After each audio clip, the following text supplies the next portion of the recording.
All right, folks, buckle up, because today we're diving headfirst into the world of Floyd Mayweather Jr. Oh, yeah, this one's gonna be good.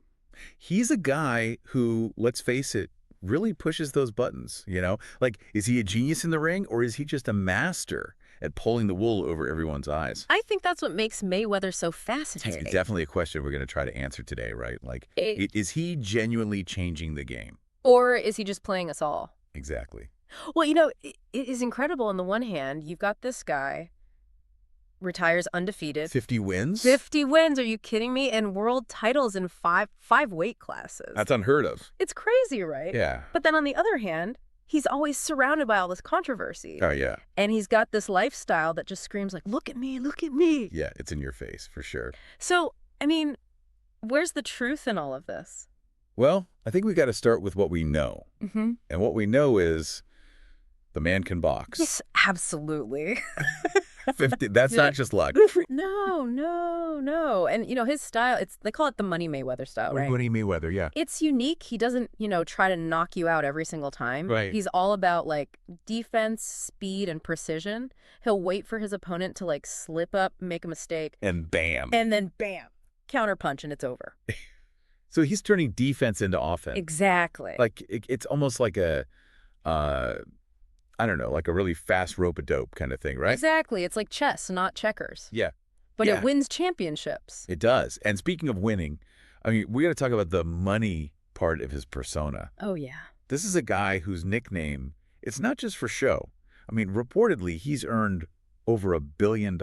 Billion with a B. Boxing, endorsements, Yeah. even those exhibition fights he does now. Oh, yeah. Big money. And you know what? He's not shy about spending it either. Oh, no, not at all. We've got sources talking about a Manhattan rental. Yeah, how much was that? $100,000 a month. A month. $49.5 million penthouse in New York City. Oh, yeah, I heard about that place. Okay, get this.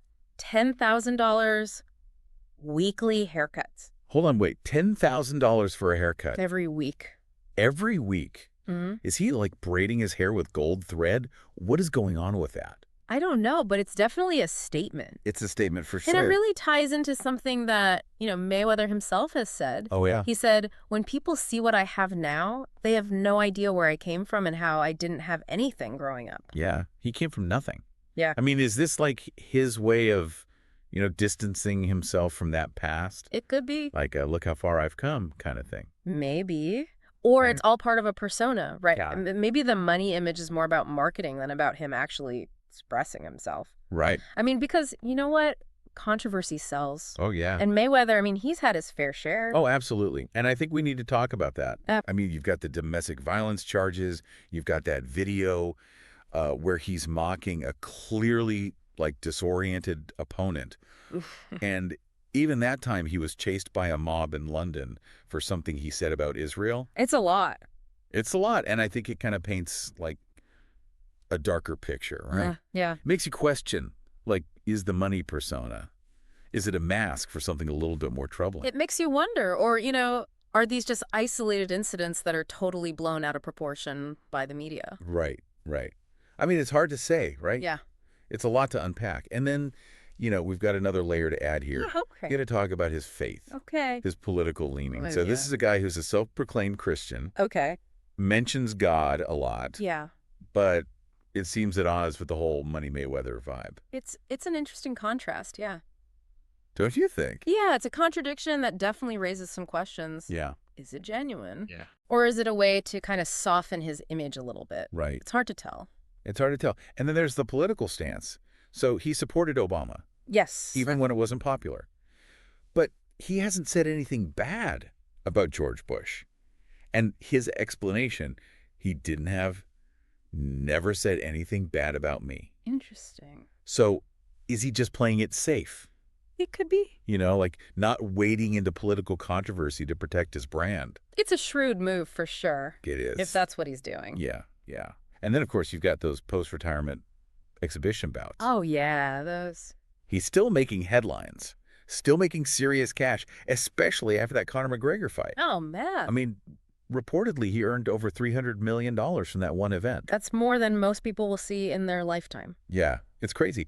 But are these exhibitions really legitimate fights? That's a good question. Or are they just, elaborate money grabs? Yeah, I mean, that's the debate, isn't it? It is. Are they like real competitions? Or is it all just spectacle? And what does that say about Mayweather's legacy? Right. Right.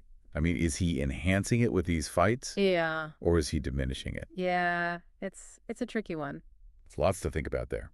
Hashtag TTS The Deep Dive, episode 2025-0120, part 2 of 3. Welcome back, everybody, to the show as we continue our deep dive into the curious case of Floyd "Money" Mayweather. The man of the hour. He is, isn't he? So last time, we were talking about those exhibition fights. Right. Are they legit? Are they just, cash grabs? Good question. It's a big question. But I think we need to talk about this whole empire he's built. Absolutely. Because it's not just about spending money. This is a guy who knows how to make it, too. Right. It's not just about the cars and the jewelry. It's he's got a mind for business, too. And real estate's a good example. Yeah. Yeah. Well, we talked about that, that Manhattan apartment. Right. $100,000 a month. A month. It's crazy. And that insane penthouse in New York, right? Yeah. Yeah. I mean, those are nice, but that's just, the tip of the iceberg with this guy. Really? Yeah. I mean, sources suggest Mayweather owns over 1,000 units of affordable housing. Wait, hold on. Yeah. Affordable housing. In New York City alone. So Mayweather's invested in affordable housing. Yeah. That doesn't really, I don't know, it doesn't fit the I'm so rich image, does it? It's an interesting contradiction, right? It is. Yeah. On the one hand, you could say it's a really smart business move. I mean, affordable housing is a huge need in these big cities. Yeah. And it can be, very profitable. Right, right. But on the other hand, it could be a genuine way to, give back. Okay, yeah. Have a positive impact on the community. So is this Money Mayweather, like the shrewd investor? Yeah. Or is there like a, dare I say, a little bit of social responsibility peeping through? Maybe a little bit of both. Yeah. But it definitely adds another layer to the whole grifter or gifted thing. It does, yeah. And it's not just real estate. We got to talk about, the strip club he owns. Oh, yeah, girl collection. Girl collection. There it is. Turn up controversy. Yeah, not exactly what you'd expect from a guy who's always talking about, his faith. Yeah, yeah. Some might call it, I don't know, a little hypocritical. Yeah, I mean, there's definitely criticism. Some people see it as exploitative, while others are like, hey, it's a legitimate business. It's no different than any other nightclub. Right. It raises questions about his values. Do his actions match his words? Yeah, for sure.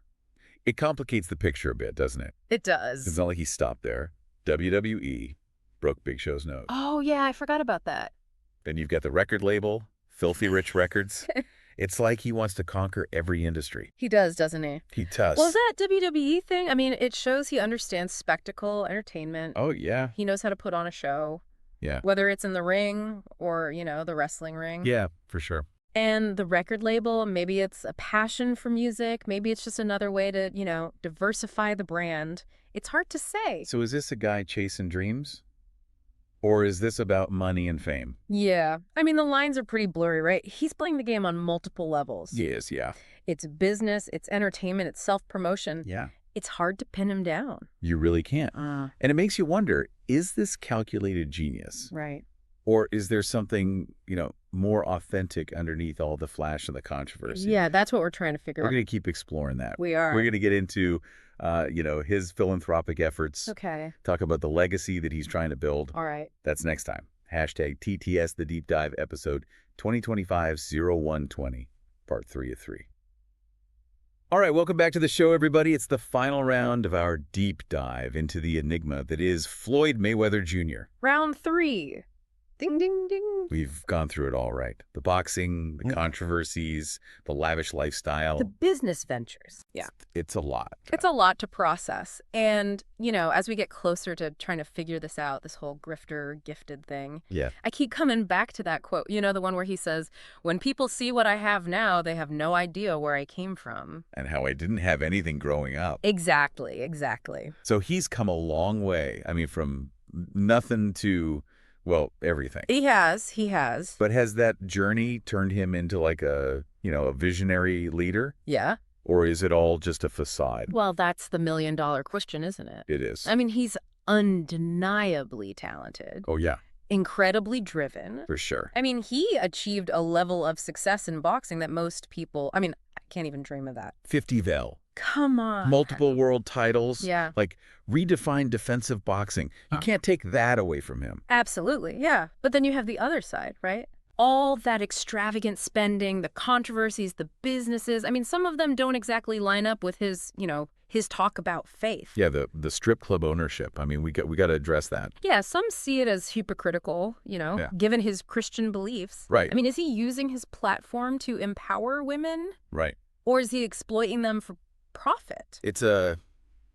It's a gray area, isn't it? It's a tough one, yeah. And I think, that's up to each person to decide where they land on that. For sure. But here's the thing, right?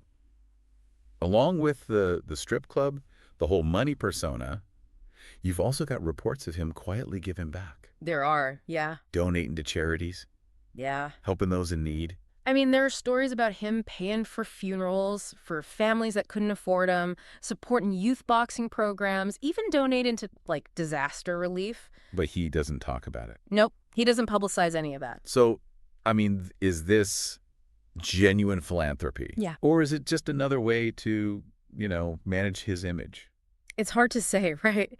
It's like he's trying to be both.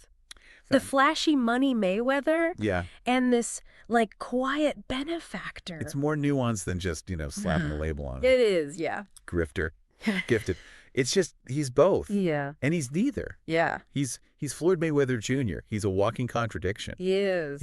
He challenges, our easy definitions of success. Right. Morality. Yeah. I mean, that's what makes him so fascinating. That is. He makes us confront our own biases, our own ideas about what it means to be successful, what it means to be ethical. Right. And it's those tough questions, Yeah. Can you separate the art from the artist? Yeah. Can you admire someone for their talent, but also condemn their actions at the same time? Yeah. There's no easy answers. No. And maybe that's the point. Maybe. Maybe Floyd Mayweather Jr., he's a reflection of our times. Yeah. Right. Where image is everything. And those lines between, truth and fiction, they're constantly blurred. They really are. So after all this, after this deep dive, yeah, where do you land? I mean, is he an inspiration? Is he a cautionary tale? Mm-hmm. Or is it something in between? I don't know. What do you think? I'm not sure I have an answer. Yeah. That's for you to decide. Thanks for joining us on this deep dive, everybody. Absolutely. We'll see you next time.